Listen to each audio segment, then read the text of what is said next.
नमस्कार फरीदाबाद, मैं दीपा मिश्रा। फिलहाल मेरे साथ प्रियंका जी खड़ी हुई हैं, परेशान है। जानेंगे क्यों परेशान है, क्या हुआ है इनके साथ, क्या हुआ है प्रियंका जी। मैंने एक प्लॉट लिया था 2020 में। उसकी कहाँ पर लिया था? कोटला भूपानी में नवीन बैसला से लिया था और मैंने उसकी पेमेंट पूरी चेक से की हुई है। उसने रजिस्ट्री भी नहीं करी। मैं उसे बहुत बार बोला, मेरी इसके बाद में वीडियो भी है, रिकॉर्डिंग भी है। वो बोलने लगा आज करूंगा कल करूंगा। पूरी पेमेंट लेने के बाद में 1 लाख रुपए ज्यादा लेने के बाद में वो बोल रहा, मैंने मकान भी बना लिया, बोल रहा है उसको खाली करो। खाली कर और पेमेंट का आपके पास सारा सबूत है? हाँ, सारा सबूत है। मैंने इसकी कंप्लेंट 1 साल से चला रही हूँ। उसने मेरे को निकालने के लिए घर में 2 बार चोरी भी करवाई। मेरे घर में उसने बर्तन तक, चम्मच तक नहीं छोड़े। मेरा मीटर तक चोरी करवाया उस बंदे ने। फिर भी मैं चुपचाप लगी रही। लेकिन मैं यहाँ रिक्शा चलाती हूँ, 6 किलोमीटर रिक्शा चला के आती हूँ। एक बेटी है मेरी, मैंने इनके डर से अपने घर में छोड़ रखा है क्योंकि इसको भी मारने की इन्होंने धमकी। घर में कौन कौन है आप? घर में कोई नहीं है, मैं अकेली कमाती हूँ और अपनी बेटी को पाल रही हूँ। कितनी बढ़िया बेटी? बेटी मेरी 13 साल की है। 13 साल की है। हाँ। और हस्बैंड? हस्बैंड नहीं है। कहाँ? हस्बैंड ने छोड़ दिया था बेटी होने के कारण। अच्छा, बेटी होने की वजह से छोड़ा गया आपको? हाँ जी।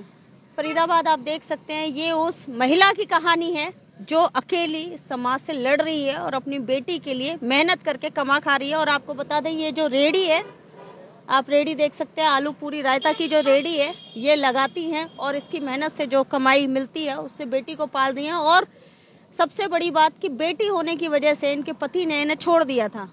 10-10 रुपए की सब्जी बेच के पूरी जिंदगी की जीवन पूंजी मैंने लगा के वो मकान खड़ा किया कि बेटी के साथ आराम से रहूंगी। लेकिन उन लोगों ने क्या किया, उन लोगों ने मेरे साथ जबरदस्ती की, गालियां दी, गंदी गंदी गालियां दी। मुझसे पुलिस वाले सबूत मांगते हैं कि सबूत दो। किस बात का सबूत? हमें पुलिस वालों के सामने पीटा गया। 1 साल से मेरी कंप्लेंट चल रही है। 3 बार मैं अनिल विज से भी मिल चुकी हूँ। पीटा गया, उसकी कोई वीडियो वगैरह है आप? मेरे पास में वीडियो है। किसने पीटा था? नवीन थे, नवीन का पूरा परिवार था, मोहित था, उसके चाचा ताऊ के जितने भी लड़के थे सारे थे वहाँ पे मारने। उनकी घर की औरतें भी थी, उनकी लड़कियां, बहू सब थी। और क्यों पीटा? बिना किसी कारण? नु कह रहे घर छोड़ दो यहाँ से। मैं थैला लेके, मेरे हाथ में जब मेरे को मारा गया मेरे हाथ में थैला था, उन्होंने मुझे घर में नहीं घुसने दिया। दिखाओ वीडियो राधा।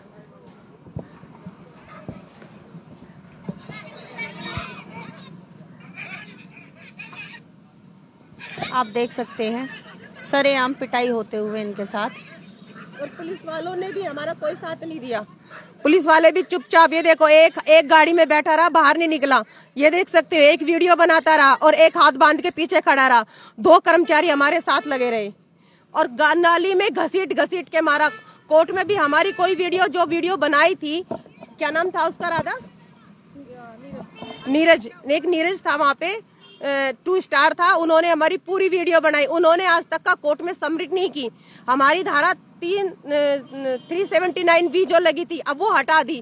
कहते बड़े अधिकारियों का हाथ है इसमें। अब किसके अधिकारियों का हाथ है वो हमें नहीं पता, लेकिन गरीब आदमियों की कोई सुनने वाला नहीं है। मैं गई थी कृष्णपाल जी के यहाँ पे भी गई थी, मंत्री जी के यहाँ पे अपनी दरखास्त लेके, सर मेरे साथ बहुत बड़ा अत्याचार। मैं कहा नहीं गई। किसके? कृष्णपाल जी ने क्या कहा, क्या कार्रवाई करी, क्या कहा? कुछ नहीं कहा। कृष्णपाल जी तो मुझे नहीं मिले थे, मंत्री जी तो, लेकिन वो मिला था, क्या नाम था उसका, सत्यवीर नागर जी थे। उन्होंने मेरे पेपर देख के बोला हम तुम्हारी कोई कार्रवाई नहीं कर सकते, हम तुम्हारा कोई साथ नहीं दे सकते। साफ शब्दों में कहा, क्योंकि मैं एक लाचार थी, मेरे पास पैसे देने के लिए नहीं थे। नवीन बैसला बोलता है मैं 1-1 लाख रुपए का फोन गिफ्ट करता हूँ, वो मेरी सुनेंगे? मेरा मामा लगता है, मतलब रिश्तेदारी। मंत्री जी क्या? हाँ, जो नवीन बैसला जिससे मैंने मकान लिया है, जो आप पे मकान खाली करने के लिए दबाव बना रहे हैं। हाँ, वो बोल रहा था मुझे, कह लगे मेरा मामा लगता है कृष्णपाल, वो हमारी सुनेगा, तुम्हारी नहीं सुनेगा। सच में मेरी वहाँ कोई सुनवाई नहीं हुई। मैं कहा नहीं गई। मंत्री जी, गृह मंत्री जी अनिल विज जी के पास में 3 बार होकर आई। परसों भी मैं गई थी। पेपर लेते हैं, फाइल रखते हैं, कोई कार्रवाई नहीं करता। सिर्फ सीपी साहब ने हमारी थोड़ी सी सुनी थी। कमिश्नर जी जो थे उन्होंने हमारी सुनवाई करी थी, उनके कारण ही आज हम कमिश्नर सर के पास हम गए थे। आपका नाम? सबसे पहले राधा। जी राधा जी, आप बताएं। मेरा भी वहाँ पे प्लॉट है। मेरे प्लॉट पे उन्होंने जब कब्जा करा, हमने ये सारी बात जब बताई पुलिस थाने में जाके, तो भूपानी थाने वालों ने तो कोई हमारी हेल्प नहीं करी। इवन भूपानी थाने में बैठाल के मुझे नवीन बैसला और मोहित बैसला और 10-12 लड़कों के साथ बल्कि धमकाया गया तो आपका भी मकान आपने नवीन बैसला से लिया? मैंने नवीन बैसला से नहीं लिया, मैंने वीरेंद्र भाटी से ये मकान लिया है, जतिन खटाना के थ्रू। उनके ब्रोकर जतिन खटाना थे और नवीन भाटी से हमने ये मकान लिया है। हमारे जो फुल एंड फाइनल का एग्रीमेंट है वो भी वीरेंद्र भाटी का साइन करा हुआ है कोर्ट में, ठीक है। हमने उन्हीं से प्रॉपर्टी ली थी। जब इन प्रॉपर्टी पे कब्जा करना स्टार्ट हुआ, हमें पता चला कि हमारी बाउंड्रीज तोड़ दी गई है, तो हम चौकी में गए, कंप्लेंट करी, बट कंप्लेंट में हमारी कार्रवाई तो हुई नहीं। वहाँ बहादुर सिंह जी थे, बल्कि नवीन बैसला और लोगों को बैठाल के हमें धमकाया गया चौकी के अंदर। जब इस ये नवीन बैसला बीच में क्यों आए? इनसे तो आपने नहीं लिया था मकान? क्योंकि उन्हें वो प्रॉपर्टी चाहिए, वो पूरा एरिया किसी सेक्टर में लग रहा है। अच्छा। तो सेक्टर में लगने की वजह से उसकी प्रॉपर्टी की वैल्यू बढ़ गई है। अब वो क्या रीजन है, नवीन बैसला कौन है, क्यों बीच में आया और उसने क्यों मेरी प्रॉपर्टी को तोड़ा, मुझे नहीं पता। मगर वहाँ पे उसने थाने में आके मुझे अच्छे खासा धमकाया। इवन ये भी बोला कि अगर आप वापस इस प्लॉट पे आए तो बचेगी नहीं, ना तू ना तेरे पीछे का कोई। और उसकी मम्मी बहन भाभियां जो भी थी, सबका यही रीजन कहना था। फिर मैं कमिश्नर सर के पास गई, हम लोग सारे कमिश्नर के पास गए और हमने बताया सर को कि ये प्रॉब्लम आ रही है। हमने उन्हें वीडियो भी दिखाई अपनी सारी कि देखो उन्होंने हमारे प्लॉट तोड़ दिए। कमिश्नर सर के बोलने के बावजूद उन्होंने हमें बोला आप अपनी बाउंड्री करवाओ, और उनकी बाउंड्री कोई भी नहीं रहेगी। उन्होंने पुलिस वालों को बोला। हम जब वापस गए अपने प्लॉटों पे, वहाँ ऑलरेडी पुलिस वाले अवेलेबल थे और 20-22 लोग थे। जैसे हमने बात करना भी स्टार्ट नहीं करा, उन लोगों ने सीधा हमसे मार पिटाई और झगड़ा चालू स्टार्ट कर दिया। वहीं पे हमारी काफी अच्छी पिटाई हुई। प्रियंका की, मेरी, उपेंद्र जी थे जो हैंडीकैप है, उनको भी बहुत मारा। उन्हें तो संभलने का टाइम भी नहीं दिया, बाइक से वो उतरे भी नहीं थे और कुटाई स्टार्ट हो गई। फिर हम दोबारा, हमें समझ में बिना कुछ बोले मारना कुछ, बस यहाँ से निकल जाओ। यहाँ हमसे किसी ने कुछ भी नहीं पूछा, सिर्फ मारना स्टार्ट किया। हमसे पहले वहाँ पुलिस वाले 5 मौजूद थे। जिसमें से नीरज वीडियो बना रहा था, बहादुर सिंह और नासिर हुसैन जी जो थे वो वहाँ खड़े थे, बचाने की कोशिश कर रहे थे, बट बचाया कुछ नहीं गया हमें, क्योंकि काफी देर तक तो जिप्सी या कोई और पुलिस वालों को बुलाया तक नहीं गया। एक आइडली गाड़ी में बैठा हुआ था पुलिस वाला और एक पुलिस वाला गाड़ी के बाहर खड़ा हुआ था। और हम बार बार हमारे बोलने पे कि और फौज, मतलब बंदों को बुलाओ, पुलिस को बुलाओ या महिला पुलिस को बुलाओ, किसी को नहीं बुलाएगा। उसके बावजूद हमें चौकी में ले जाया गया। काफी देर तक हमसे एप्लीकेशन लिखवाई गई, हमारी मेडिकल के लिए ही एप्लीकेशन बार बार फाड़ी गई, चेंज करवाई गई। 8 बजे हमें मेडिकल के लिए भेजा गया। आपस में झगड़ा हुआ पुलिस वालों का। वो कह रहा मैं इस केस में हाथ नहीं डालूंगा, वो कह रहा मैं इस केस में हाथ डालूंगा, नहीं डालूंगा।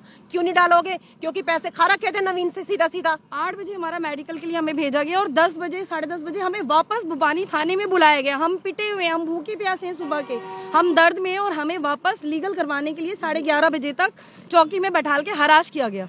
इवन देन मेरी स्कूटी अभी भी टूटी हुई है, स्कूटी को भी जलाने की पूरी कोशिश की गई थी। बस स्कूटी को पीछे से, यहाँ पे स्कूटी पीछे से उसे तोड़ दिया गया। मैं आपको अपनी स्कूटी दिखाती हूँ। ये देखिए, स्कूटी के सारे पीछे से लाइट वाइट उसी दिन तोड़ी गई थी। ये सारी चीजें उसी दिन, हाँ, मारपीट हुई तो स्कूटी, उसे पता चल गया कि ये मेरी स्कूटी है, तो उसने जलाने की कोशिश करी, फिर ईंटों से इसे तोड़ दिया। पुलिस वालों के बाद में मैंने कहा कि मेरी स्कूटी वही लेकर आएंगे, तो पुलिस वाले स्कूटी लेकर ही मेरी चौकी में पहुंचे। वहां से मेरे घर वाले स्कूटी लेकर वापस आए। तो मतलब उसके बाद हम दोबारा कमिश्नर सर के पास गए, क्योंकि मुझे दोबारा बुलाया गया कि आप आइडेंटिफिकेशन दो, लड़ाई हुई कहाँ पे है, किसका प्लॉट था, क्या है। जब वापस मैं तो नहीं गई भुपानी थाने वालों के साथ, क्योंकि उनके सामने हमारी इतनी पिटाई हुई, इतना सब कुछ हुआ, तो मैं तो बिल्कुल डरी हुई थी। फिर कमिश्नर सर के पास में गई, कमिश्नर सर ने फिर उनको बहुत बुरी तरह झाड़ा। तब जाके उन्होंने FIR जो लिखी थी, जो नॉर्मल धारा लगाई थी और एक्चुअल में जो धारा लगनी चाहिए थी, जो हुआ था, तब जाके उन्होंने कोर्ट में हमारी पूरी तरीके से कार्रवाई स्टार्ट हुई। कोर्ट में कार्रवाई 16 तारीख तक अच्छी खासी चल रही थी। ठीक है, सडनली 22 तारीख को दोबारा से कोर्ट में हालात पेश किए गए भुपानी थानों वालों की तरफ से। राजकुमार जो हमारे आए हुए हैं, उन्होंने हालात को चेंज कर दिया। उन्होंने 379B हटा दी। और जब हमने पूछा कि 379B जो लगाई गई थी, जो प्रूफ है हमारे पास, शायद फोटोग्राफ भी है हमारे पास, कान की बाली छीनते हुए इनकी, ठीक है, वो फोटोग्राफ भी दिखा दें। वीडियोस में बिल्कुल क्लियर है, सारी चीजें आइडेंटिफिकेशन हो रही है, बावजूद वो धारा हटा दी गई। और पूछने पर ये बोला गया अधिकारियों ने जैसा मुझे बोला मैंने वैसा कर दिया। बड़े अधिकारियों का कहना है कि ये धारा हटा दी जाए, तो मैंने हटा दी। मतलब वो कौन से बड़े अधिकारी हैं जो ये कह देंगे प्रूफ होने के बावजूद कि आप धारा हटा दो, आप हालात चेंज कर दो। पहले हालात लड़ाई झगड़े के थे, फिर हालात में लिख दिया गया कि बात बहस हो रही है। अगर किसी पुलिस वाले की बीवी या पुलिस वाले की बहन या पुलिस वाले की पत्नी वहाँ होती वहाँ पे, तो मैं ये पूछती हूँ क्या होता। पुलिस वालों की बीबी होती या पुलिस वालों की वो होती तो कौन, मैं ये कहती हूँ क्या उनके साथ भी ऐसा ही होता। हमारे साथ इतना बड़ा अत्याचार हुआ है, कोई सुनने वाला नहीं है, कोई कहने वाला नहीं है, कोई बोलने वाला नहीं है, कोई कहने वाला नहीं है, कोई सुनने वाला नहीं है। मैं ये कहती कोई तो आदमी ऐसा हो जो गरीबों की यहाँ सुनवाई करे, गरीबों के लिए बोले। हमारे पास रिश्वत नहीं देने के लिए रेडी लगाती हूँ, अपनी बेटी को पालती हूँ। मेरी समझ में नहीं आता मैं किसको क्या दूं। मैं ये बेच के दे सकती हूँ, मैं इसको ही बेच के दे सकती हूँ, लेकिन मुझे इंसाफ चाहिए। हमारी 379 जी बस ये चाहिए कि नवीन बैसला जो अभी तक, उसकी माँ तो अभी भी जेल में है शायद, उनकी तो बेल नहीं हुई है, ठीक है, बेल बार बार वो अप्लाई कर रहे हैं, बेल नहीं हो पा रही है। नवीन बैसला और लोगों को क्यों नहीं पकड़ा गया? वहाँ पे कम से कम 22 लोग थे, जिनमें से 8-10 लोगों के हमें नाम पता थे, और बहुत सारे लोग आगे पीछे के नचोली गांव के इधर उधर के उसके गुंडे हैं, जिनकी फोटोज में मैं दिखा सकती हूँ, मेरे पास सारे स्क्रीनशॉट्स हैं। उन्हें अभी तक पुलिस वाले पकड़ नहीं रहे, ऊपर से उन्होंने धारा हटा दी। तो ये धारा हटाने का राइट्स दिया किसने उन्हें धारा हटा के हालात गलत पेश करने का राइट्स किसने दिया? अभी तक पुलिस वालों ने कार्रवाई तो कुछ करी नहीं है। और अधिकारी के कहने पर धारा हटाई गई? अधिकारी का देखिए, जो मुझे पता है, मुझे तो पता है कि एसपी के बिना कहे धारा, एसीपी के बिना कहे धारा नहीं हटनी चाहिए, मगर राजकुमार ने हमें डायरेक्टली ये तो बताया नहीं कि कौन से अधिकारी ने उन्हें धारा हटाने के लिए बोला। हमारे पास बड़े बड़े अधिकारियों का फोन आ रहा है, दिल्ली से फोन आ रहा है, मंत्री जी की कोठी से फोन आ रहा है, हमारे पास सत्यपाल नागर जी का फोन आ रहा है, उनके पीए का फोन आ रहा है। तो हम अब ये बताओ कि वो हमारी तो सुनवाई कर नहीं रहे, इनकी सुनवाई कैसे कर रहे मैडम? हम कहाँ जाए? हम कहाँ जाए? हम किससे गुहार लगाएं? फरीदाबाद आप देख सकते हैं, एक महिला जो मेहनत करके पाई जमा पूंजी जोड़कर अपना आशियाना बनाती है, उसके घर को तोड़ दिया जाता है और सड़क पर रहने के लिए मजबूर कर दिया जाता है। और महिला भी ऐसी जो पूरे समाज से लड़ रही है, एक बेटी होने की वजह से जिसके पति ने उसे छोड़ दिया। 14 साल से वो अकेले समाज से लड़ते हुए अपना और अपनी बेटी का घर नहीं दे सकती। कुछ भी हो जाए मैं अपना घर नहीं दूंगी। वो मुझे मारने के रोज मेरे पीछे पीछे लड़के लगा रखे हैं उसने, पता नहीं कहाँ से लड़के जाते समझ में नहीं आता। दूसरे गांव से कहीं बलबल से बुलाता है, नचोले से बुलाता है। इसको आते जाते फॉलो किया जा रहा है कि कहाँ जा रही है, कहाँ से आ रही है। इवन दिन हम कोर्ट में भी जाते हैं तो कई बार हमें वहाँ पे भी दिखे हैं वो लोग, मतलब हमें कोर्ट तक पीछा किया जाता है। हाँ एग्जैक्टली। अभी भी हमें यही डर है कि अगर उसे बेल मिल गई या वो रिहा हो गया या उसके साथ कानूनी कार्रवाई नहीं हुई, डेफिनेटली वो हमें फाइंड आउट करके, क्योंकि हमारा तो एड्रेस भी है उसके पास, उसने थाने से हमारा एड्रेस तक लिया है हमारी कंप्लेंट में से। वालों ने सरेआम हमारे सामने एड्रेस दिया है, उठा के देखता है वो। ये कंफर्म है, वो हमें नहीं छोड़ेगा। उसकी डायरेक्टली धमकी है, उसने पहले भी 307 की उसके ऊपर धारा है एक, और उसने उसके हाथ पैर तोड़ के अपाइज बना रखा है। अगर अब वो रिहा हुआ या उसके ऊपर लीगल एक्शन नहीं हुआ तो डेफिनेटली वो हम लोगों के पीछे भी इसी तरीके से पड़ेगा। और हम 2 लोग नहीं है, वहाँ ऐसे 20 से 25 मकान है जिसको उसने तोड़ दिया। उसकी वीडियो में दिखाती हूँ आपको, तोड़ते हुए वीडियो भी है मेरे पास। किसी का मकान ढा दिया, किसी की बाउंड्री तोड़ दी, किसी को जला दिया, किसी को धक्का दे दिया, किसी की पिटाई कर दी, किसी को रोडों से मारा, किसी को पाइप से मारा, किसी को बंदूक दिखाता है। मंत्री जी के पास फोटो लगा के हमें दिखाता है कि जो खेल हम खेल रहे बड़ा खतरनाक होगा। मेरे पास में उनका एक एक बात का सबूत, एक एक वीडियो, एक एक फोटो है। मैंने सारे पुलिस वाले को दी, लेकिन पुलिस वाले ने मेरी कोई कार्रवाई नहीं की। भूपानी थाने वाला बिल्कुल करप्शन हो चुका है, बिल्कुल कोई सुनवाई नहीं होती भूपानी थाने में।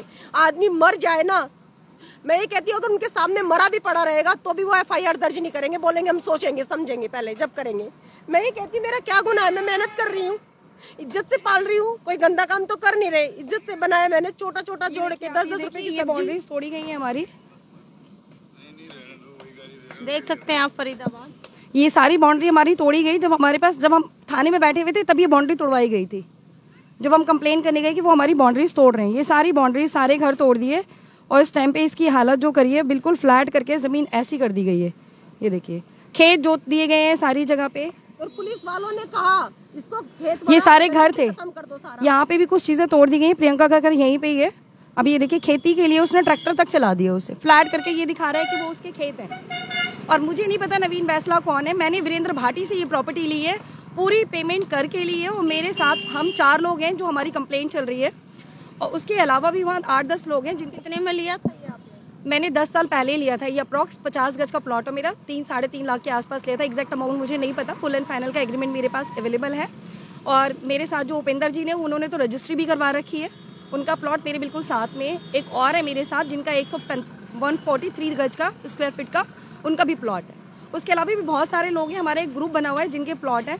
मैंने उन लोगों से बात भी करी, वो लोग आने वाले भी थे, बनाने वाले भी थे। सडनली उन लोगों के पास कॉल गया या क्या हुआ, अब वो लोग मेरा फोन तक नहीं उठा रहे डर के मारे, क्योंकि इतना डराया धमकाया जाता है। आपको मैं दिखाती हूँ कुछ फोटोज, मेरे पास और भी हैं, जो नवीन बैसला के खिलाफ चौकी, भूपानी चौकी में गए थे कंप्लेंट थाने में कंप्लेंट करने गए थे। 11:30 बजे तक का हमें बैठा के रखा गया। जो और लोग दिल्ली से आए थे, बोला था जब मैं बुलाऊंगा तब आना पड़ेगा। नासिर हुसैन ने कंप्लेंट दर्ज नहीं की थी मैडम। उनकी वीडियो भूपानी थाने की हमारे पास आज भी रखी हुई है। मैं हाथ जोड़ के विनती करती हूँ अपने गृह मंत्री जी से, श्री अनिल विज से हाथ जोड़ के प्रार्थना करती हूँ कि प्लीज मेरी फाइल को उठा के देके, मैं परसों दे के आई थी अपनी फाइल। फोटोज प्रियंका को भेजते हैं वो, इस तरीके की फोटोज हैं। ये है नवीन बैसला, ये देखिए फोटो ऐसे ही लिखता है वो और कमेंट्स करता है इस तरीके से। ये इस तरीके से शो करके दिखाया जाता है कि नहीं जी को हाँ कि सपोर्ट करा जाता है। हमें नहीं पता मंत्री जी सपोर्ट कर रहे हैं नहीं कर रहे हैं, बट वो मंत्री जी का नाम पूरा प्रियंका को धमकाने के लिए खुल के लेता है। कृष्ण पाल जी मंत्री जी का नाम वो खुल के लेता है, सरेआम लेता है कि मैं जो चाहूँ वो कर सकता हूँ फरीदाबाद में। कृष्ण पाल जी मेरे साथ, कृष्ण पाल मामा मेरे साथ है। हाँ, कृष्ण पाल मामा जी मेरे साथ हैं, वो मैं कुछ भी कर सकता हूँ। पानी थाने में दी हुई पहले की कंप्लेंट है जिसपे आज तक कोई कार्रवाई नहीं है। इन्हें इवन ये है आलम, इन्हें धमका के रोक दिया गया। ये राकेश जी हैं, इन्होंने भी दिया था, इनके साथ भी हाथापाई भी हुई है। ये आपके हैं क्या कहते हैं गोविंद, ठीक है। ये है आलम। नायक जी को गाड़ी से रोक कर, जब हम फर्स्ट मतलब बीच में मैं आई थी राउंड लगाने इन सारी कांड से पहले, तो मैं और मेरे हस्बैंड आए थे। हमें तो गाड़ी से नहीं रोका, मगर नायक जी को रोक के स्पेशली उन्हें धमकी दी गई, ठीक है। उनके कपड़े और उनकी गाड़ी चेक की गई पेपर्स को छीनने के लिए, और आज उनको धमका डरा के उनसे औने पौने रेट पे उनकी प्रॉपर्टी की डील करने बैठा हुआ है नवीन बैसला। वहाँ कोई भी जाता है, कोई भी देखने जाता है, उसे रोक लिया जाता है या उसे कॉल करवाया जाता है। मतलब वहाँ जाना हमें इतना खुद को डर लगने लगा, हमारे प्लॉट पे हम नहीं जा सकते। क्यों? क्योंकि नवीन बैसला ना होते हुए भी वहाँ पे है। उसने कुछ बैठा रखे अपने बंदे कि उसके वहाँ पे पहुँचते ही वो लोग उन्हें कॉल कर देते हैं या उन्हें धमकाना स्टार्ट कर देते हैं। तो क्या हम अपनी चीज़ पे अपनी जगह पे नहीं जा सकते, जिसमें हमने 10 साल पहले इन्वेस्ट करा है। 10 साल पहले मैंने अपनी बेटी की हाई एजुकेशन के लिए उसे इन्वेस्ट करा था कि मैं अपनी बेटी को हाईली स्टडी दूंगी। बट आज मुझे लगता है कि वो तो मुझे लग रहा है मेरी जो वैल्यू मैंने उस टाइम इन्वेस्ट करे थे वो भी मेरे बचेंगे या नहीं बचेंगे। तो मतलब गवर्नमेंट हमें सपोर्ट करने के लिए राजी नहीं हो रही। किस तरीके से हम बताएं, हमारे पास सारे एविडेंस हैं। और ये तो शुक्र है कि मैंने वीडियोस बनाई थी तो मेरे पास सारी वीडियोस पिक्चर्स हैं। इवन ये फोन भी उस दिन शायद तोड़ दिया जाता है या हमें मार ही दिया जाता है। फोन की वजह से हम दोनों शायद बच गए क्योंकि मैंने सारी रिकॉर्डिंग कर ली थी। फोन भी बहुत खींचने की कोशिश की गई, ईंट तक मुझे मारी। सडनली वो ईंट मुझे ज्यादा हिट नहीं हुई, छाती को पकड़ के दबोचा गया। हमारे प्राइवेट तक हुआ, मेरे प्राइवेट पेट पे लात मारी गई। पुलिस वालों ने कोई कार्रवाई नहीं की। अब क्यों, पता नहीं क्यों चुप है। मैं ये कह रही हूँ पता नहीं प्रशासन क्यों चुप है, क्या सोच के चुप है इस चीज के लिए, और क्या चाहते हैं। जब मैं यहाँ मरी पड़ी रहूंगी, मेरी लाश पड़ी रहेगी, मेरी बच्ची को कौन पालेगा। मैंने उसके लिए दूसरी शादी भी नहीं की, इसलिए नहीं की क्योंकि मैं चाहती हूँ अपनी बेटी को पालना, अच्छे से संस्कार देना। मैंने डर के मारे अपनी बेटी को बहुत दूर छोड़ रखा है। कल को अगर मुझे कुछ हुआ ना, प्रशासन जिम्मेदार होगा इस चीज का। मैंने एक एक पाई जोड़ के अपना मकान करा के, मैं अपना मकान नहीं दूंगी। मोदी जी कहते हैं मकान बनाओ, माओ को मतलब अपग्रेड करो, बेटी बचाओ, माओ को मजबूत कर रहे हैं। जो माँ पहले से मजबूत है, अपने लिए अपने आप कर सकती है बिना सरकार की हेल्प लिए, एटलीस्ट उसकी सेफ्टी तो गवर्नमेंट की ही वैल्यू रखती है ना। गवर्नमेंट को इसके लिए देखना चाहिए, मोदी जी को आकर देखना चाहिए ना कि अगर इतना सब कुछ हो रहा है तो कानूनी कार्रवाई क्यों नहीं की जा रही। आप उन बंदों पे खिलाफ कार्रवाई क्यों नहीं होती, उन पुलिस वालों पे खिलाफ कार्रवाई क्यों नहीं होती, वो क्यों नहीं सुनते हमारे। हरियाणा में ही हुआ पड़ा है, जो मर्जी वही बुलडोजर चला देते, जहाँ मर्जी घर तोड़ देते। ऐसे इनको प्राइवेट लाइसेंस देते क्यों है, इस पे क्यों हो रहा है, किसने किया, किसकी जमीन थी, क्या था। मेरे पास लाइसेंस नंबर भी अवेलेबल है भाटी जी से, जिससे खरीदा है हमने प्लॉट। इवन देन वो कांटेक्ट, मुझे तो कांटेक्ट ही नहीं करते। वो मेरे साथ जो है राजेश्वरी जी, उन्हें तो कांटेक्ट करते हैं बट मुझे कांटेक्ट भी नहीं करते कि हाँ भैया आपका प्लॉट है। हमने उनसे बोला कि हमने आपसे खरीदा है और पूरी पेमेंट दी है। हाँ जी हाँ, बिल्कुल पूरी पेमेंट दी आपने, बिल्कुल सेफ है आपका प्लॉट, आपके प्लॉट में कोई दिक्कत नहीं है। बट हमने कहा कि आकर हमारी वायर फेंसिंग करवाओ, हमें बाउंड्री करवानी है, आप खड़े होकर करवाओ, आपकी जिम्मेदारी है। रजिस्ट्री के लिए हमने 3-4 बार बोला, उन्हें कई बार बोला। इवन दिन कहते हैं रजिस्ट्री खुली नहीं है, तो इसमें हमारा कहाँ फॉल्ट है। अगर रजिस्ट्री खुली नहीं तो हम रजिस्ट्री करवाएं कैसे। और आपकी जिम्मेदारी बनती है, चीज हमने आपसे ली, आपके लाइसेंस नंबर से लिए, तो ये नवीन बैसला होता कौन है आकर। आपको बोलना चाहिए नवीन बैसला। तो कह रहे हैं नवीन बैसला से मेरी कोई लोकल बंदा है, लड़ाई हो रही है, उसके फादर से उन्होंने प्रॉपर्टी खरीदी होगी। तो जो भी डिस्ट्रीब्यूट है वो या तो वीरेंद्र भाटी समझे या नवीन बैसला। इसमें जिसने पेमेंट देकर चीज खरीदी है उसका तो कोई लॉजिक ही नहीं बनता। वो हमारी जमीन सेक्टर में क्यों दे सकता है, उसको क्या अधिकार है जब हमने उसे पूरी पेमेंट दे रहे कि मैं हाउस टैक्स भर रही हूँ, मैं अपनी बिजली बिल देती हूँ, हाउस टैक्स भर रही हूँ, मैं नगर निगम की आईडी बनी हुई है, जब मैं पूरी ओनर हूँ उसकी, तो वो होता कौन है। मैंने अपनी कोर्ट पे स्टे लिया हुआ है, अपने मकान पे स्टे लेने के बाद मारा उन लोगों ने मुझे कि तूने स्टे क्यों लिया, क्या ये मेरी गलती है। तो फरीदाबाद आप देख सकते हैं पैसे का और पावर का उपयोग करके ये महिला हैं, अकेली महिला हैं, और अकेली महिला देखकर शायद इनके मकान पर कब्जा करने की कोशिश की जा रही है। इनके साथ मार पिटाई भी हुई है और हर जगह ये जैसा बता रही हैं और आरोप लगाया जा रहा है कि जो इनके साथ मार पिटाई कर रहे हैं और इनके मकान पर कब्जा करना चाह रहे हैं, वो कहीं ना कहीं मंत्री जी का हवाला देते हैं, इन्हें फोटोग्राफ्स भेजते हैं इन्हें मंत्री जी के साथ के, और उनका हवाला देकर इन्हें कहा जाता है कि आप मेरा कुछ नहीं बिगाड़ सकते क्योंकि मैं तो मंत्री जी के साथ हूँ। और ये गई भी, लेकिन इनसे जैसा कि हमेशा हवाला दिया जाता है मंत्री जी के साथ के रिश्तों का, इनसे कहा गया कि आपकी सुनवाई नहीं होगी। आरोप लग रहे हैं, बड़े आरोप लग रहे हैं, पुलिस के ऊपर भी आरोप लगाया जा रहा है कि कार्रवाई नहीं करी गई। नहीं गई मैडम, कोई कार्रवाई हुई, जितनी भी कार्रवाई हुई वो कमिश्नर सर की हेल्प से हुई, उसके बाद हमारी कोई कार्रवाई नहीं हुई। जो भी सपोर्ट हमें मिला, हम इस लेवल तक भी पहुंचे या वहां तक पहुंचे, वो सिर्फ एक कमिश्नर सर की हेल्प से पहुंचे, जो कि राकेश बड़े सवाल हैं इसमें। पुलिस कार्रवाई पर भी बड़े सवाल लगाए जा रहे हैं और फरीदाबाद में मौजूदा नेताओं पर भी सवाल लगाए जा रहे हैं कि उनका नाम लेकर और लोगों के साथ गलत किया जा रहा है, लोगों के घरों पर कब्जे करे जा रहे हैं, मार पिटाई की जा रही है। और फिलहाल इनकी यही गुहार है कि इनके साथ इंसाफ किया जाए और इनका जो मकान है वो इनसे ना छीना जाए और इनको वापस दिलाया जाए। जैसा कि अवैध कब्जा करने की कोशिश करी जा रही है, पाई करके अपना मकान बनाया है, उसे ये छोड़ना नहीं चाहती हैं और कहीं ना कहीं प्रशासन से और कानून से मदद की आस लगाए बैठी हैं। और जोड़ेंगे फरीदाबाद आपको ऐसी अन्य महत्वपूर्ण खबरों के साथ। बहुत बहुत धन्यवाद।